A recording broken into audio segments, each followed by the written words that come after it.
So come almost Christmas Eve, I was sitting in the chair in the dining room, well, dining room slash kitchen, and I was nodding off, and my parents walked into the kitchen and were talking and looking at the bench paperwork, and the dog was wandering over towards where I was, not looking at the hallway. But when I looked, I could see this woman in pure white, suited, um, like a suit that you'd wear for a wedding, I guess, and this really bright, shocking pink top, and it was quite amazing. I thought, wow, she's tall, and she's got blonde, maybe grey hair. Looked fairly older than a younger person would be,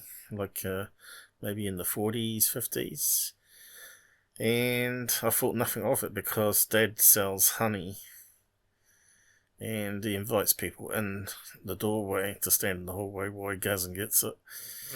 And they swap money, and he gives them the honey.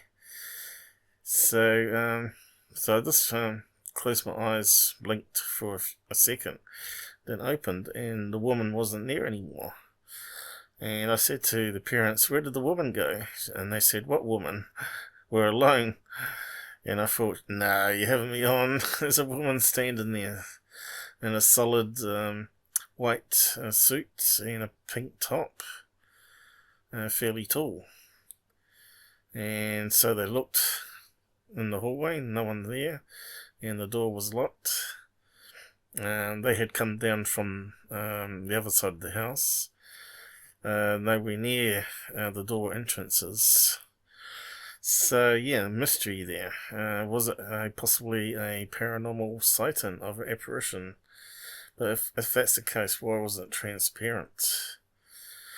Also, the night before, I did a show with Robert Farmer, and he was talking about getting FOIA requests about new cases that he found in Ireland.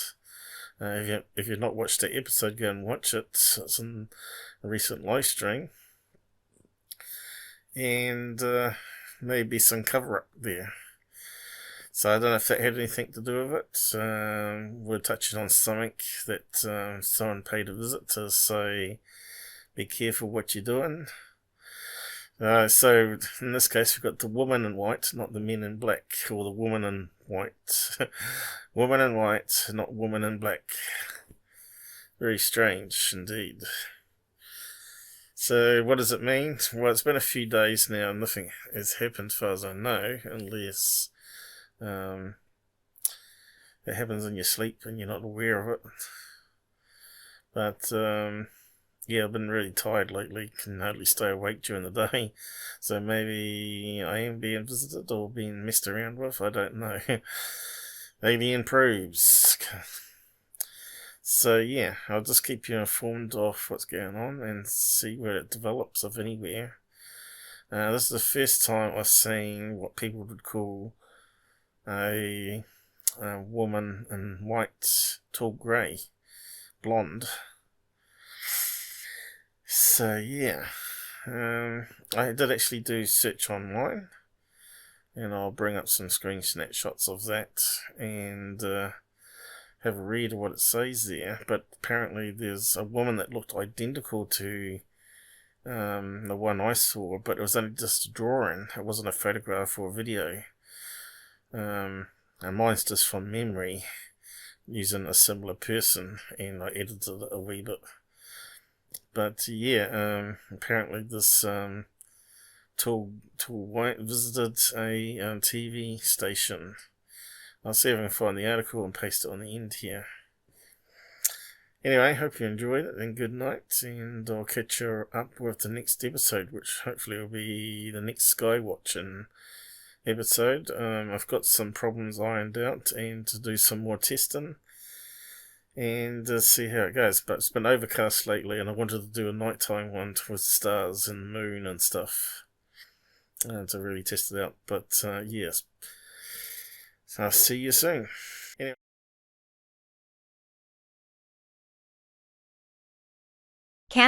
Canada's former defense minister claims that aliens are real. Have you guys seen this video of Canada's former defense minister Paul Hellyer chatting freely about how aliens are real in the presence of 6 American congressmen in Washington? SM. By Stephanie Mercier-Voyer. 14.6.13. Share. Tweet. Snap. Have you guys seen this video of Canada's former defense minister Paul Hellyer chatting freely about how aliens are real in the presence of 6 American congressmen in Washington? As someone who spent all winter stuck to my couch watching X-Files and fantasizing about Mulder taking me away to a far-off alien planet, this is basically like watching porn. What's particularly intense about Hellyer's speech is that he's not some kooky guy off the street who claims an alien came through his bedroom window in the middle of the night to abduct and probe him. Hellyer is an educated engineer and author who served a long career in Canadian politics. The man undertook the enormous task of unifying the Canadian Navy, Air Force, and Army into one single organization now known as the Canadian Forces. He also helped found Canada's only international UFO landing pad in St. Paul, Alberta. Based on his impressive career, every unbelievable claim he makes about alien life must be 100% true. Right? Here's a breakdown of those claims. There are at least 4 types of alien species, and they have been visiting Earth for thousands of years. The different species probably have different agendas and should not be considered as one entity. One of the species is called the tall whites.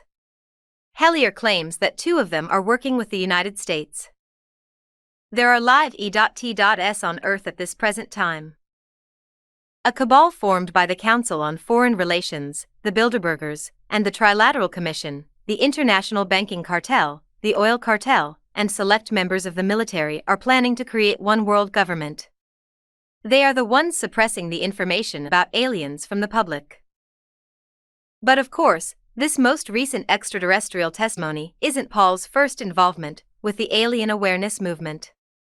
In 2005, as part of his 40-plus-year crusade to let the world know about aliens, he confessed to a Toronto audience that he had once seen a UFO with his wife and friends. 2 years after, Paul asked for public disclosure from world governments on alien technology that could potentially save us. So yes, Paul's ideas might be a little out there, but his resume certainly lends some credence to his assertions. But it's his mention of the tall whites that specifically piqued my interest. Who are these guys? What are they up to? Anyone who has researched the tall whites will know that former airman Dr. Charles Hall is the go-to expert in the field. Dr. Hall spent 2 years working as a weather observer on a military base in the Nevada desert. That is, of course, where the tall whites live. Charles says they travel through space in egg-shaped pods, because that's simply a more efficient way to speed across deep space.